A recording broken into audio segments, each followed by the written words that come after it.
So the first hurricane of the season looks like it's going to hit us. Hurricane Hilary. As you can see from the screenshot, we're going to get the edge of it, I think, unless it changes direction in the next day or so. Looks like the main part of it is going to hit Saturday afternoon. So a bit of preparation. The boat's more or less ready anyway, but I've got to get the engine off the dinghy and onto the back of the boat, take down the side screens around the cockpit and remove the sun covers, which I'll do at the last minute.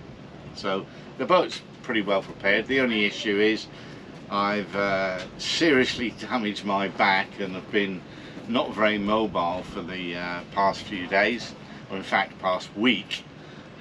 So some friends on a boat called Music are going to come over and help me get the engine off the dinghy, which I'm very appreciative of, because I don't think I could do it on my own. I'm actually having a lot of trouble moving around, but it is getting better, so hopefully that drama will be over soon. As far as the hurricane's concerned, I think we're probably going to get quite a lot of rain. We're probably going to lose power in the marina. La Paz frequently loses power when there's a big storm come through. So yeah, just going to make sure that there's plenty of water on the boat, the batteries are full. I'm going to go to an ATM today to draw out some money, because that's the first thing that goes wrong. All the ATMs stop working, and when they do work, they're all emptied in a matter of hours. So I'm more or less prepared. Not looking forward to it. Hurricanes are never a nice thing, but I don't think we're going to get too much in terms of wind. Probably 30. If it comes in a bit bigger, maybe 60. It's difficult to tell until the predictions get a bit closer, but I'll keep you posted, keep you updated on what happens during the live event, so that you can see what it's like to spend a hurricane whilst you're still on the boat. Albeit I am in a marina, so pretty well protected, but I've been in two before. The worst was Lorena a few years ago. I was in Marina Palmera, and that blew 65, which was yeah, strong enough. The problem is, when it's happening, you don't know how strong it's going to get. It's building and building and building, and you're just thinking, you know, how much further is it going to go? And then finally it starts to ease off, and you realise you're past the worst of it.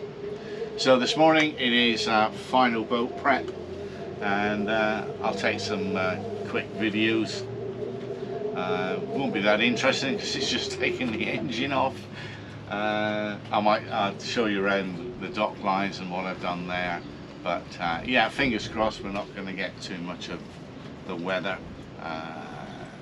Let's see.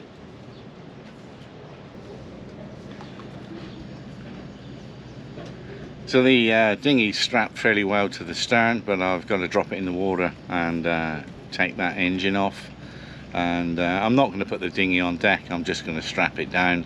I can get it extremely tight so it doesn't move around, so that's all I'm going to do. The main issue is I've got to remember where I put the dinghy plug. It's not in the dinghy, which is where I normally use it, so I don't know where I've put it. I might have to make one up when I drop it in the water.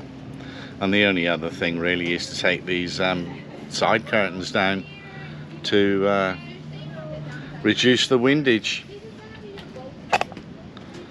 just both sides. I won't do that until the last minute because it only takes 10 minutes to do. And I'm going to leave the bimini up.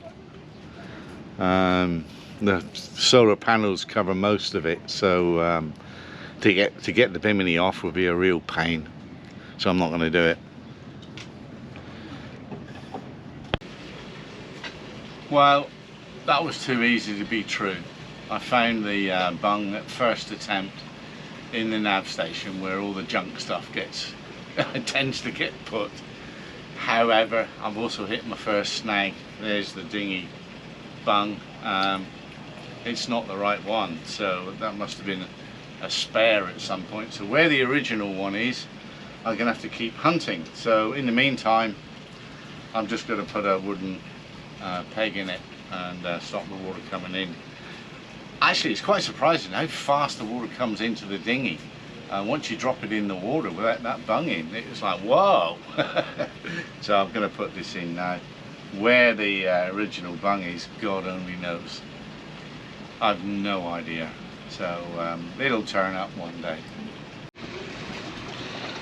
The dinghy's a bit flaccid, so I'm going to have to pump it up so I can cinch it in really tight when we finish the taking the engine off, so it won't move around. And the other challenge is going to be, I've never quite figured out how these engine hoist contraptions work, so that's probably going to take it's probably going to take a while figuring out where it goes. But the bungs in to stop the water coming in. First one I put in was of course too small, so I had to go back and search out another wooden bung which was slightly bigger, but we're getting closer.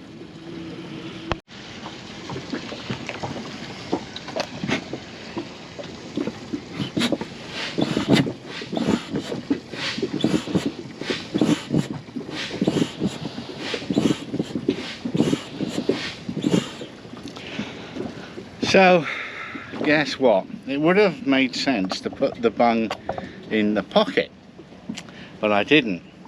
I actually must have come up with a really good idea that I forgot about, and I've just found the bung. You wait until you see where it is. It's in here. Makes perfect sense. Oh, for the having a memory, that would be make life so much easier. But there it is, I found it. It's a boat.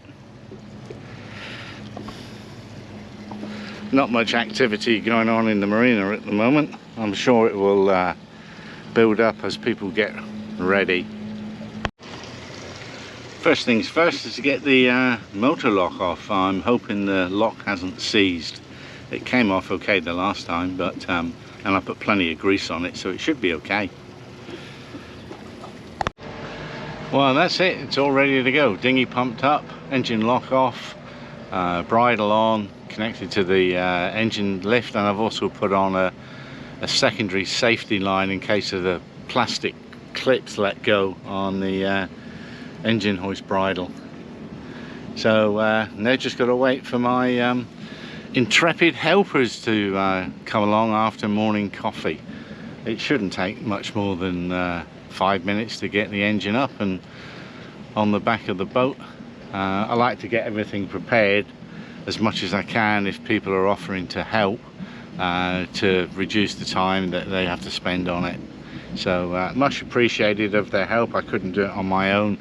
My back is a disaster at the moment, and I've been popping strong painkillers now for about a week, which has not been fun.